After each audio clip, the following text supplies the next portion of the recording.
Welcome back in.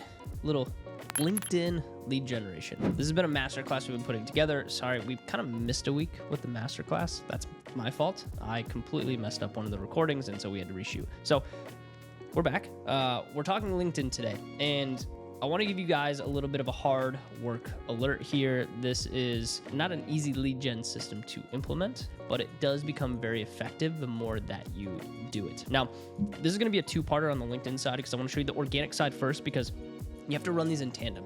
Organic and outbound run together. If you don't do both of them, it becomes really ineffective. Hard work alert here. There's a lot to download in these next two episodes, and consistency is going to be the one key that you're going to need to make this work. But before we jump in, I want to talk about why LinkedIn exactly. LinkedIn is my new favorite platform outside of YouTube of course. Thanks for watching. Click the notification bell, subscribe, like, all that good stuff. But the average user on Facebook has a median income currently of about $32K per year. And I don't know if everyone's posting on just Facebook, but for me, that's relatively low. And so I'm looking for people that have money when it comes to my prospects. And so that's why I went to LinkedIn, because the average user on LinkedIn has a median income of about $70K per year, which is drastically higher. Second thing is going to be most serious entrepreneurial thought leaders just happen to be on LinkedIn. Okay, they post a lot. There are some really good ones on Twitter as well, but Twitter is a little bit more meme-like, I would say. LinkedIn is very serious. People do business on LinkedIn. That's what they're there for. It also has unmatched access to decision makers, especially with your ability to send outbounds in mails to pretty much anybody that you want to. So if you want to get in touch with a direct decision maker at a company, great, you can. You can get some in-mails and be able to send them directly to that entrepreneur. And then lastly, network opportunities increase drastically as your leadership position grows on the platform. I've noticed that my connections have grown drastically since posting more on the platform and being able to just get more content out. So that's why I liked LinkedIn currently. It is a really good landscape. It has really great organic traction. The algorithm does work in your favor the more that you post there. Let's pretend for a second you're not at the stage that I'm at. I'm currently close to 10,000 followers, I believe. Maybe slightly over that at this point. But let's pretend you're at 0 for a second. Where would I start? Where should you start if you haven't really started on LinkedIn? Well, the first thing is going to be making connections. And this is how you grow your following base on LinkedIn. Organic LinkedIn is not like organic Instagram or YouTube, or you're subscribing to people, or Twitter. It is a follow for follow system, which is why I love LinkedIn so much, is because if you connect with someone, they connect back with you and they're going to see your content. So it's really nice. Now, not everyone's going to accept your content requests. That happens. But I will say, to build that initial following, you can do a connection request to someone. If they accept it, then they're going to be following you. Okay. Now, the hierarchy of LinkedIn outbound kind of works like this. Okay. The first thing is going to be connections. And if you don't have any connections, one, outbound is going to be ineffective. Your profile is going to look a little scammy. And so you want to start building that following and building those connections, especially in your niche. Okay. So don't make connections with people that are, running laundromats unless your niche is laundromats. From there, it's going to be content in your feed. So the secondary thing is going to be content in your feed. We're talking organic content, whether you're posting written content, you can do carousels, you can do video content, doesn't really matter, whatever floats your boat on that side. And then from there, we can start sending LinkedIn DMs. But the more activity that we do on our LinkedIn page, the easier those LinkedIn DMs are going to become. So I want you to keep this hierarchy in mind as we get deeper into this masterclass, because a lot of you are going to just jump to the outbound. And the outbound is effective, but it's way more effective when you have content in your feed. Here's where I want to go with this. The strategy will not work well if you do not follow the order of operation. This is not like cold email. Okay, we have to create market leader positioning, and I swear I'm beating this into everyone's head by now in these master classes, but you have to create this market leader positioning. Otherwise, this is not going to be effective. Because remember our little graph here, okay, little Johnny. If we don't create that trust lever, if we don't extend that lever of trust, then we're not going to get these people to book a call. And so that content, that organic content, helps us with that market leader positioning, hopefully be seen and known in our space. And so when we send that outbound for the ask, hopefully there's some trust and rapport built there and they see what your service is about. Let's go into profile setup. This is the first thing we have to do. We have to make you look legit. And if you don't look legit, sometimes it's hard to get people to respond to you, even your connection request. So we want that profile to look very professional. We want you to seem like a G. So we want a professional photo. It should be a close-up of your face, pretty much, okay? So go to my profile, look at my face, okay? You'll kind of see a good photo there. Okay, pay someone to get photos. It's not that expensive to get some professional photos taken. Get a really good photo on there. It's clear, not one from when you were in flag football in college, right? Put something on there that's professional. And then determine if you have any cover photos to help boost credibility. A lot of times speaking gigs is really good for cover photos. And then if not, just do your company logo as your background. I've seen some people do some other ones. That's just what I do. If you want to like put a little bit about your service or a little bit of your bio on your cover photo, that's fine too. All right, let's move to bio, because bio is actually really important. This is what people see when you comment. So like that first initial piece of the bio, they actually see that when you comment on their profiles. And we'll talk about commenting here in a little bit, but it needs to be able to grab attention. The example here that I have is founder and CEO of Hydra. So you want to put your position, of course, integrator. DM me for more info on scaling your agency operations. That pops up on people's page whenever I comment. Okay, so if someone is actually looking for help with their agency operations, great, they can contact me. From there, you can also include video testimonials from clients, featured articles, etc. Anything that kind of gives you credibility. There are sections inside of your LinkedIn profile for that.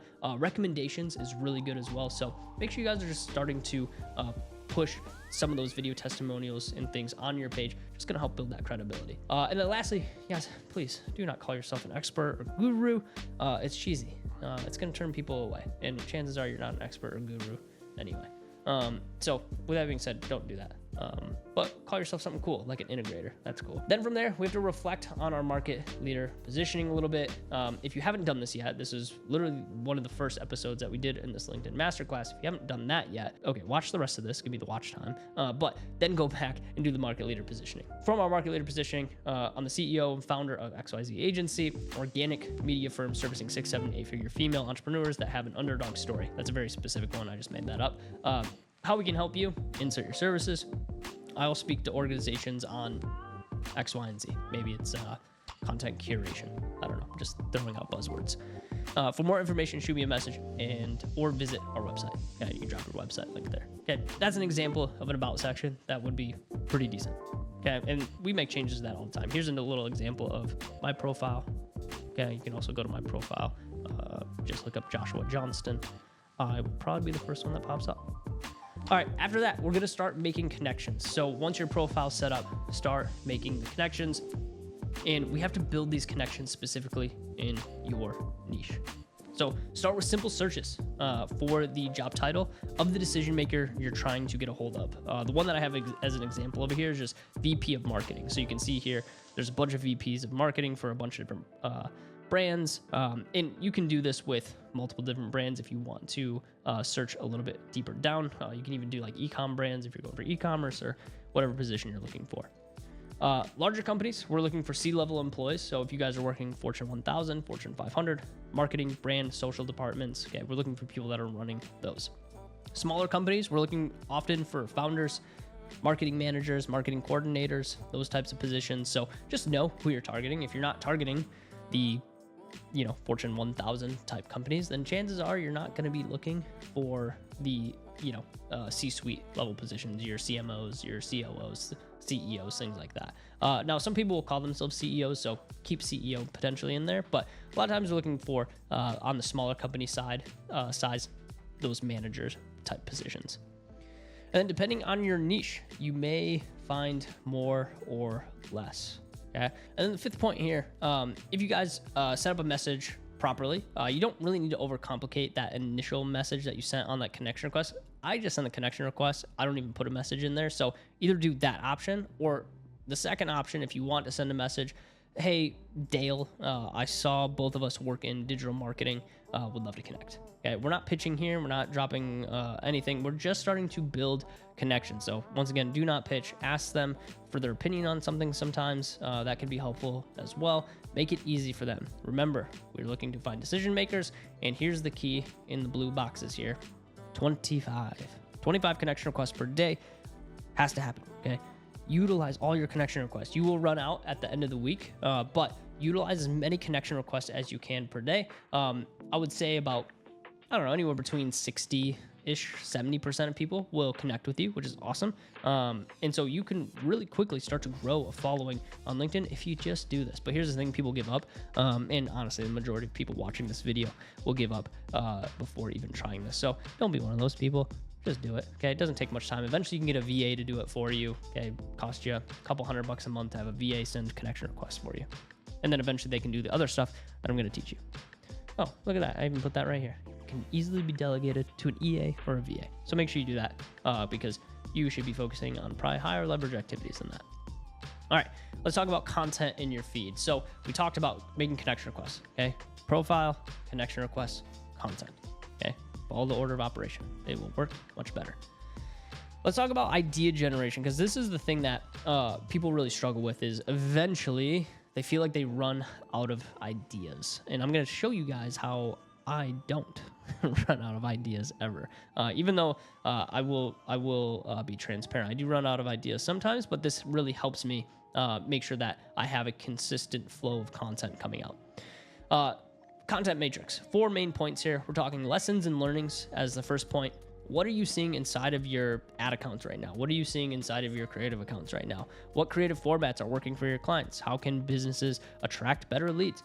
Whatever you're currently working on with clients internally, okay, share those insights with people. Share some of the case studies, share some of the wins, some of the losses. Don't always feel like you have to share all of the wins, okay? Share what isn't working as well. Hot takes. What do you disagree with inside of your market? What do your competitors do that you currently don't do? Okay, so get some hot takes in there as well. Personal stories. Personal stories hit hard. People love a good story. How did you get there? So if you have had some success with your agency so far, great. What has the journey been like for you building this agency? Why build what you're currently building right now? What are you working on? Okay, tell the people what you're currently building. And then what did you have to overcome to get to the position that you're at currently? Did you work a 9 to 5 for the first 8 years to learn the craft and you worked for an agency and it was horrible? Talk with some personal stories, okay? And then build in public. Did you lose a client recently? Did you win a new client? Did you make some new hires? What new hires did you make first? Which hires should you have made first? What are you learning right now that can specifically be shared with everybody else? So there's a lot that you can do here, but build in public. People really like to see transparency in their posts. Someone that does a really good job with this is Nick Shackelford with like Breeze and Structured and Content Creative. Shout out Nick Shackelford. Let's go idea generation number 2. So that's idea generation 1. Use that content matrix. That'll be really helpful for you guys. Idea generation number 2. I don't really like to use ChatGPT for idea generation, but you can do this, and I've done this a few times, and it is actually kind of helpful. But I'll find an article or a post that I want to use as a baseline of content. Like, hey, I really like this post, and then use this prompt. And I'm not going to read through the whole prompt, but essentially it's like an expert ghostwriter prompt that's going to essentially shoot out some content ideas for you, and then create new thought leadership around that post. So can be a helpful prompt for you guys. I'll utilize it sometimes just to trigger some ideas, and then I'll write a new post. So 2 ways that you can do idea generation that's been helpful for me. Also, I will say your inputs are really important to idea generation. So like what you're reading, what you're watching will help you with the idea generation side as well. All right, let's talk about post structure. And this is a post structure that works extremely well for us. And if you're a marketer, you probably already know this, but if you're writing ads, the way you write content also flows in a very similar format, okay? Hook, problem, story, solution, lesson, okay? And I'm gonna provide this mural board for you guys so you can read through this, but this is the tried and true principles of marketing. We should be hooking in our audience in the first line, because if they don't get hooked in and they don't read past the first line, they're not reading the rest of the post. So we got to keep them reading. How can we keep them moving from sentence to sentence? Introduce a problem, because chances are they probably have a very similar problem. Tell a little story along with it. Bring in a solution or a hero, and then give them a little lesson at the end of the post, okay? That is a really good format. Once again, I'm not going to read the post. You guys can read and you can utilize this. I'm going to provide this for you guys inside of the description. If you guys want this mural board, it is available for you along with the other lessons in the masterclass. And then lastly, Okay, little recycle. Okay, we love recycling content at Hydra. This is my partner Nicholas Kirchner. I pulled a couple posts that he recycled that actually did better the second time around. Okay, so this first post here, when I'm on the phone with a prospect, I always book the follow-up call meeting on the call versus waiting to follow up via email to get a call booked. Okay, there's more to this post, but that's just kind of like the hook. Okay, hook a little long, not very good. Okay, he would probably admit this as well. He posted a second time, our discovery to pitch rate increased 200% by doing this one simple thing. That's a way better hook. Okay, he ended up getting 60 engagements, 35 comments on that. Did way better. Okay, so with that being said, don't be afraid to recycle content, but like switch out the hooks. Okay, switch out your call to actions, things like that. It's going to be really effective for you guys. And then, guys, we run some of the same content every 90 days. If you have a piece of content that really hits hard, run it again. There's nothing wrong with that. You're allowed to recycle content. And then there's a second example here for you guys to run through as well. But you can kind of see what we're doing. Like, cool, we're going to try something. If it doesn't work, it doesn't mean it was a bad idea. It just means that you probably didn't write the right hook and you needed to do a little bit more ideation on the hook to get people drawn into the actual post. Okay, once again, every 60, 90 days, we are going to recycle a lot of our content. One, this allows you to have to not create net new content every single week. 90% of the success lies in the hook, meaning changing your hook will make this appear as a completely new post. You'll have much larger following who hasn't seen that piece of content before. So if you're worried about, oh, I posted that, don't worry, chances are they didn't see it. And then no one is going to remember the content from months ago anyway. Okay. Like I can't even remember what Hermosi posted a month ago. So they're not going to remember what you posted a month ago. Okay. Don't have an ego about it. Then the last little piece here, guys. Okay. I want to give you some tools. We like this one here. If you like the carousel photos or whatever, this is a really good AI tool called Post Nitro, where it will actually create the carousel for you, which is really cool. So if you guys like the carousel format, this is something that we've been utilizing recently. It works really well. That is an AI free tool, by the way. It works really well. Okay, the next thing, and people are going to overlook this one, is commenting. And if you have an EA or a VA or something like that, you can have them comment for you. But LinkedIn's main engagement metric is actually comments. This opens up your post to a lot of other networks, right? So if you're commenting on some bigger profiles, I do like mid-sized profiles and large profiles.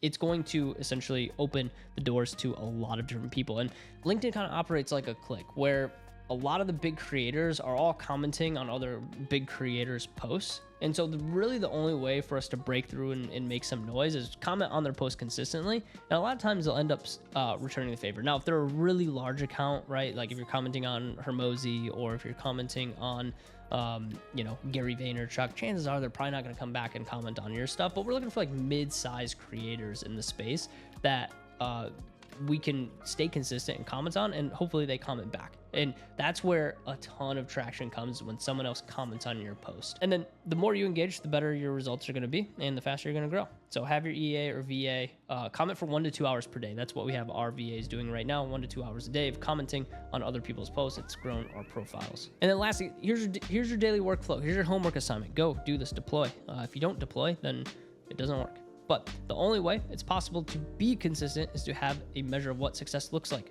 in terms of activity. And so this is the activity, the minimum viable. You can do more. This is the minimum viable. Send 25 connection requests per day. Post at least 1 time per day. 1 time per day. We do 2 currently. If you can post twice a day, great. I do a written post. I do videos. I do it all. Okay. And then comment on your lunch break. Everyone can comment on their lunch break. You don't need a full hour for your lunch. Okay. Go comment on your lunch break. You'll be fine. And then send 5 personal DMs per week to network with other creators. Okay. We're looking for those small, mid-level type creators that we can DM, so they start commenting on our stuff and giving us a little bit more traction on our post. And then repeat for 6 months. And that's going to be your hardest part. And that's the part where people, unfortunately will drop off. They'll do it for a month and be like, oh, this doesn't work. And they won't repeat it, and they won't stay really consistent. So if you stay consistent, it'll work. If not, then you'll just be like the general population. And then LinkedIn DMs.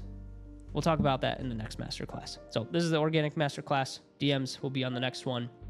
So make sure you subscribe. If you don't subscribe, you'll miss it. All right. Love you. See you in the next one. Peace.